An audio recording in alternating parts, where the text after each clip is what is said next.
Welcome to LinguaWire English B1. Today, we have two stories. The US changes its Syria policy and China's growing robot industry. To help you follow today's episode, full transcripts and vocabulary lookups are available at LinguaWire.com.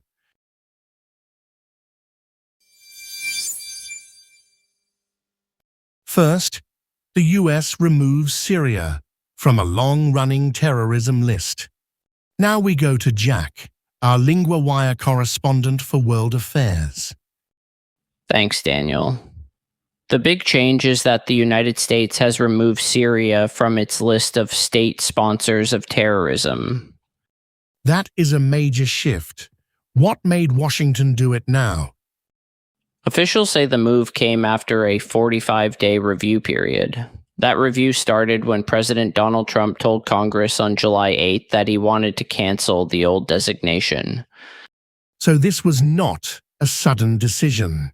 It had to move through a political process first. Exactly. Secretary of State Marco Rubio said the decision was made after what he called positive actions.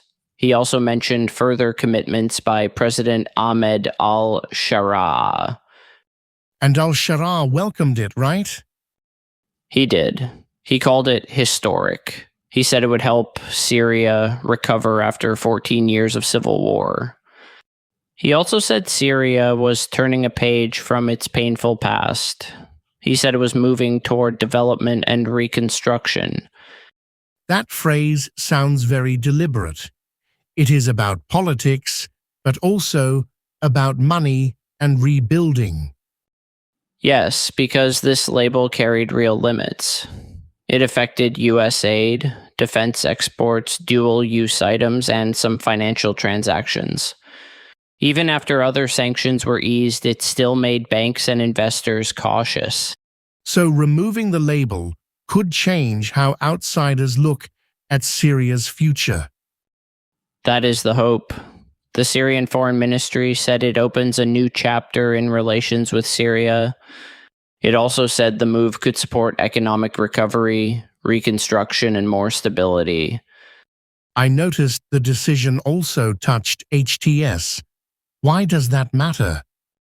Because Washington also removed the terrorist designation from al-Nusra Front, the group formerly led by al-Sharia. It is also known as Hayat Tahrir al-Sham, or HTS. The group was once al-Qaeda's official branch in Syria. So the US is clearly betting on a new relationship with the current leadership. That is a fair reading. The Treasury Secretary said the move could help bring more investment. He said it could fit with Trump's promise to give Syria sanctions relief. And the U.S. envoy to Syria called it a decisive step from isolation toward partnership. Still, one label coming off a list does not fix a country overnight. No, it does not. But for Syria, this is a strong signal to banks, investors, and governments. It shows Washington is willing to treat the country differently now.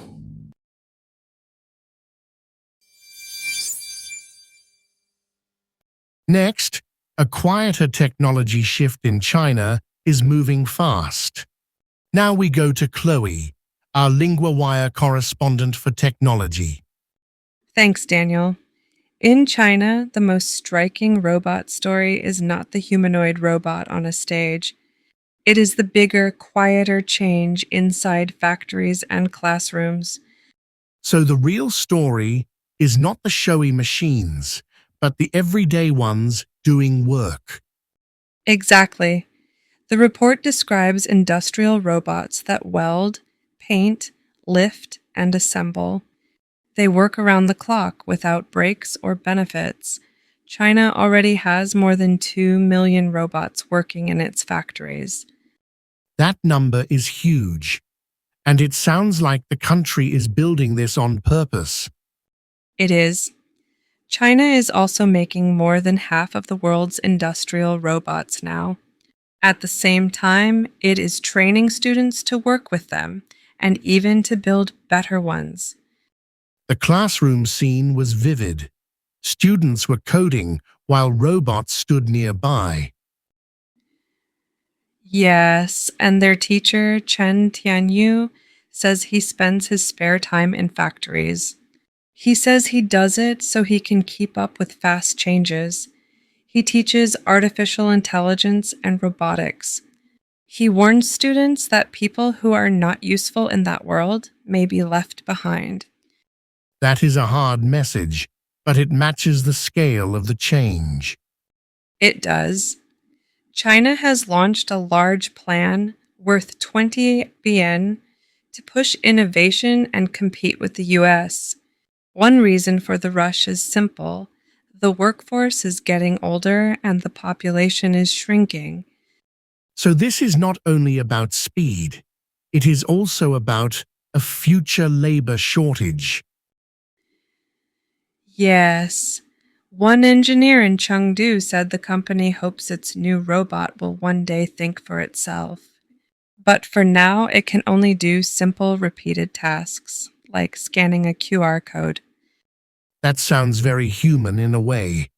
Big ambition, but still limited by today's technology. Right. That tension is important. The country is already exporting robots around the world. But the big unanswered question is what this automation will do to workers. It is also about what it will do to wages and manufacturing over time.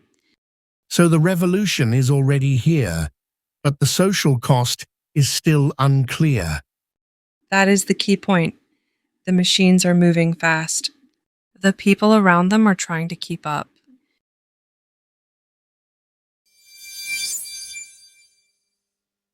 First, 3 words from Story 2. Robots means machines that can do tasks by themselves or with little help. In the story, robots were working in factories and standing in classrooms.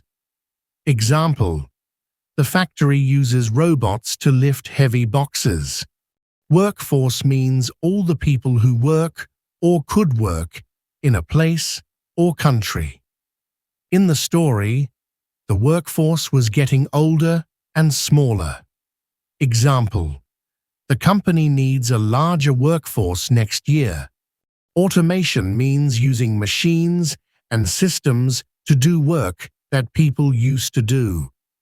In the story, it was the quiet change inside factories.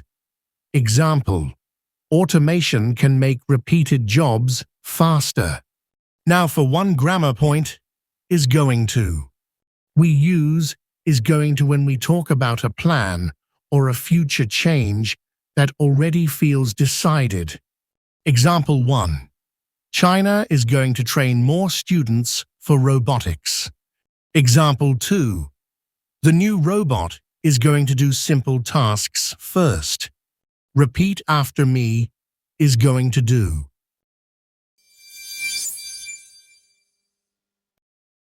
That's today's news. Every word you just heard is written out at LinguaWire.com. The full transcript and a tap-to-check glossary for words you don't yet know. That's LinguaWire.com. Follow the show so we're there in your feed tomorrow. Speak to you then.